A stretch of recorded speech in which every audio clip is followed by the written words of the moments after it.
ভাপা বেগুন।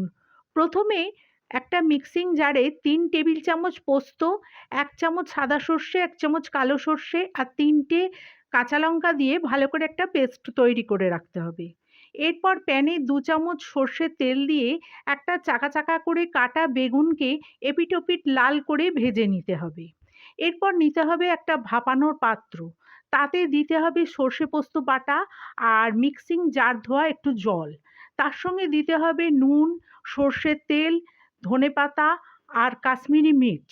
ভালো করে মিশিয়ে ভাজা বেগুনগুলোকে এর মধ্যে দিয়ে ভালো করে মশলাগুলোকে মাখিয়ে নিতে হবে। দিয়ে ওপরে আরেকটু ধনেপাতা আর কাঁচা লঙ্কা ছড়িয়ে ঢাকনা বন্ধ করে দিতে হবে। একটা কড়ায় সামান্য জল নিয়ে এই পাত্রটা বসিয়ে দিতে হবে। ওপরে লিড চাপা দিয়ে মিনিট ২০ ভাপাতে হবে। তাহলেই রেডি, ঢাকনা খুললেই রেডি ভাপা বেগুন।